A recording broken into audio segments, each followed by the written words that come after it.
ঢাকা বিশ্ববিদ্যালয় কেন্দ্রীয় ছাত্র সংসদ ডাকসু নির্বাচনের টাইমলাইন ঘোষণা করেছে কর্তৃপক্ষ। আগামী মে মাসে নির্বাচন কমিশন গঠন ও ভোটার তালিকা চূড়ান্ত করা হবে বলে জানানো হয়েছে। মঙ্গলবার ঢাবির জনসংযোগ দপ্তরের পরিচালক মোহাম্মদ রফিকুল ইসলামের স্বাক্ষর করা এক সংবাদ বিজ্ঞপ্তিতে এ তথ্য জানানো হয়েছে। বিজ্ঞপ্তিতে বলা হয়, ঢাকা বিশ্ববিদ্যালয়ের বর্তমান প্রশাসন মনে করে ডাকসু প্রশাসনের একটি গুরুত্বপূর্ণ অংশ। শিক্ষার্থীদেরও ডাকসু নির্বাচনের ব্যাপারে যথেষ্ট আগ্রহ আছে। সেই কারণে প্রশাসন ডাকসু নির্বাচন আয়োজনের ক্ষেত্রে আন্তরিকতার সঙ্গে কাজ করছে।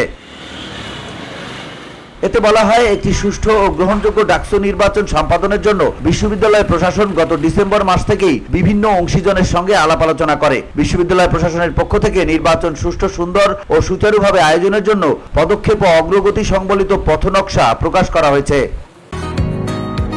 বসুন্ধরা, উত্তরা, বনশ্রী, কুড়িল ও বাড্ডা সহ রাজধানীর বিভিন্ন স্থানে অভিজাত ও অত্যাধুনিক মানের ফ্ল্যাট কেনার এক নির্ভরযোগ্য প্রতিষ্ঠান প্লেজেন্ট প্রপার্টিজ লিমিটেড। তাই আপনার স্বপ্নের আবাসনের জন্য আজই যোগাযোগ করুন। Pleasant properties limited, where destiny matches eventually.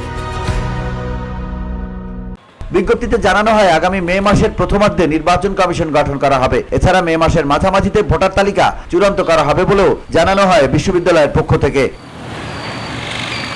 VOD Bangla news desk.